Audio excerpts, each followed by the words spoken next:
पाक फौज, पाक राजनेता, वहां की जनता और वहां के जुगाड़ कितने फनी है, कितने फनी है, इस बात का अगर आपको अंदाजा लगाना है, इस बात का अगर आपको पता लगाना है, तो सिंपल से गूगल पे या फिर यूट्यूब पे पाकिस्तानी फनी वीडियोस टाइप कर लो, तो आपको जो लंबी से लिस्ट दिखाई देगी, उस लिस्ट को देखकर अंदाजा हो जाएगा कि ये मुल्क कितना फनी है। खैर, इस मुल्क की जितनी तारीफ करो वो उतनी ही ज्यादा है। पाक फौज की आतंकिस्तान में कितनी चलती है, उनका आतंकिस्तान पे कितना कंट्रोल है, इस बात का अंदाजा आप इसी बात से लगा सकते हो कि ये जो फौज जो भी कहती है पाकिस्तान में, आतंकिस्तान में, वही सब कुछ होता है। वहाँ की सिविल गवर्नमेंट तो बस नाम की है और दिखावे के लिए है। एक्चुअल में अगर किसी की वहां पर चलती है तो वो यही पाक फौज है। और न जाने मुझे ऐसा क्यों लगता है कि ये मुल्क वो सर्कस है जिस सर्कस का रिंग मास्टर यहाँ की पाक फौज है। और हालिया दिनों में जो भी घटनाक्रम घटा है, उस घटनाक्रम को देखने के बाद एक बात जो हम सबको और पूरी दुनिया को क्लियर हो जाती है, वो ये कि ना तो इनकी नेवी की औकात है और ना ही इनके एयरफोर्स की।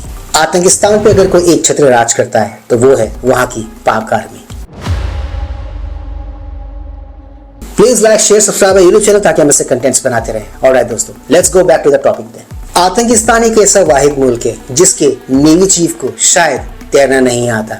आतंकिस्तान एक ऐसा वाहिद मुल्क है जिसके एयरफोर्स चीफ को जहाज तक उड़ाना नहीं आता। ये तो वो उड़ती उड़ती खबर थी जो मेरे कानों में पहुंची, सोचा आप सबके साथ शेयर कर दूं। इस खबर की मैं पुष्टि नहीं करता, बट हाँ, ये खबरें तैर तो रही हैं सोशल मीडिया पे। खैर, इंडियन आर्मी की प्रेस कॉन्फ्रेंस की नकल करते करते पाक आर्मी वालों ने यह सोचा कि क्यों ना इंडियन आर्मी की तरह हम भी कोई प्रेस कॉन्फ्रेंस करें, हम भी कोई प्रेस ब्रीफिंग दें।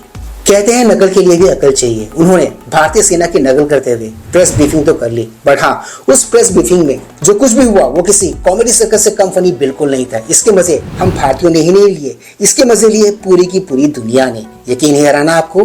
Have a look. In very non-technical terms about air defense system, what are the capabilities that Pakistan have when it comes to neutralizing surface to surface and air to surface missile systems?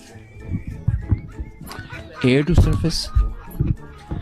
Okay, this means academic discourse, a pretty intense kind when you are. देखो, reporter ने यहाँ पर जो कुछ ही पूछा, उसका सवाल बहुत ही सीधा और बहुत ही सिंपल सा था, बट भाई ने मुंह खोलते ही हक दिया।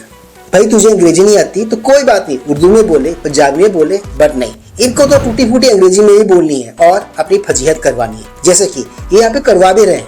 और न जाने मुझे ऐसा क्यों लगता है कि भाई ने जितनी भी अंग्रेजी आज तक सीखी थी, सारी की सारी इन्हीं कुछ सेकंड्स के अंदर में बोल डाली है यहाँ पर। Asking such technical details, and we'll bore the rest of the people with them. But I must, on a broad guideline, that the Pakistan Air Force air defense system is pretty capable of handling high-speed, long-range vectors, even hypersonic weapons. So this should be pretty comforting to everybody. इसकी बातों को सुन के मुझे वो meme याद आ रहा है। कहना क्या चाहते हो तुम? कहा था ना मुंह खोलते ही भाई हक देगा, इसने एग्जैक्टली वही किया। मुंह खोला और खोलते ही कर दिया। आज से वो सभी महानुभाव जिनको इनकी ये बातें समझ में आ गई हैं, वो कृपया कमेंट में जाके मेंशन करें, क्योंकि मुझे तो इनकी बातें समझ में बिल्कुल भी नहीं है। तो दोस्तों, आज के इस व्लॉग में सिर्फ इतना ही। मैं मिलूंगा आप सबके साथ अपने अगले व्लॉग में। And yes, not forget to like, share, subscribe YouTube channel. इससे हमें शक्ति मिलती है, इससे हमें ताकत मिलती है और इससे हमें मोटिवेशन मिलती है। कीप स्माइलिंग दोस्तों।